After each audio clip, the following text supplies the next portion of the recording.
Bonsoir à tous, on commence ce journal du Mercato avec notre premier focus du jour sur le PSG qui est décidément sollicité à J-2 de la fin du Mercato. Et c'est une nouvelle fois Edinson Cavani qui est au cœur de l'actualité. Les dirigeants parisiens ont refusé une seconde offre de 15 millions d'euros de la part de l'Atlético.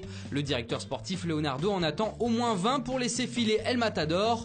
Les Colchoneros attendent eux la participation d'un fonds d'investissement pour réaliser l'opération.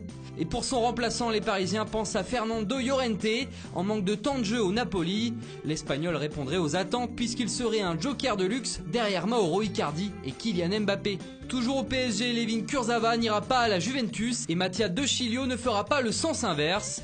Dans les tuyaux depuis plusieurs jours, cet échange entre les deux joueurs n'aura pas lieu et c'est du côté de la Juve que ça bloque. Après réflexion, le club de la vieille dame ne voudrait finalement pas lâcher son polyvalent latéral.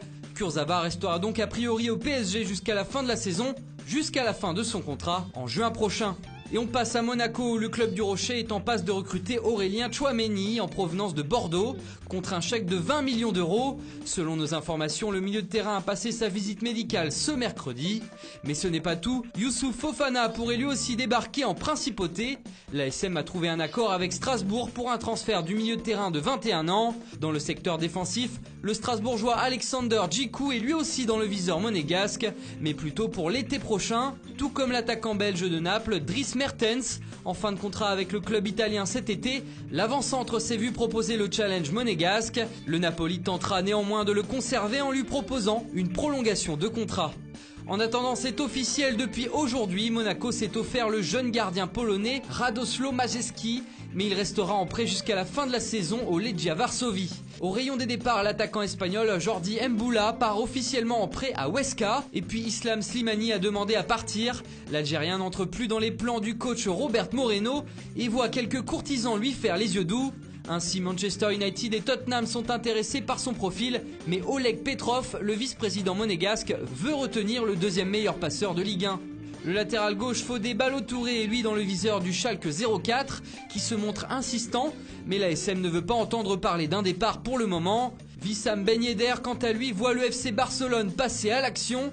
Selon nos informations, les Blaugrana ont dégainé une offre de 80 millions d'euros pour s'attacher ses services. À la recherche d'un attaquant après la blessure de Luis Suarez, le Barça a longtemps cherché la bonne formule pour recruter Rodrigo Moreno, mais les exigences de Valence ont finalement refroidi les ardeurs catalanes. Il ne reste que 2 jours aux dirigeants barcelonais pour recruter un buteur. À Chelsea, c'est un nouveau rebondissement dans le dossier Olivier Giroud. Annoncé à l'Inter depuis le début du mercato, le Français est aussi courtisé par Tottenham. Aux dernières nouvelles, les Italiens voudraient plutôt attendre l'été prochain afin de récupérer l'attaquant qui sera libre de tout contrat. Mais le principal intéressé souhaite rapidement retrouver du temps de jeu en vue de l'Euro 2020. Enfin, c'est officiel, Steven Bergwijn a signé à Tottenham. Le jeune néerlandais s'est engagé jusqu'en 2025 avec les Spurs. Libre de tout contrat à 31 ans, Wilfried Bony rebondit en Arabie Saoudite au Ittihad FC. À la recherche d'un élément défensif, Amiens a officialisé l'arrivée en prêt avec option d'achat de Nicolas Opoku en provenance de l'Udinese. Enzo Loyodis quitte Dijon pour Wolverhampton dans le cadre d'un prêt avec option d'achat. Pablo Mari débarque à Arsenal. Le défenseur central espagnol est prêté jusqu'à la fin de la saison avec option d'achat par Flamengo.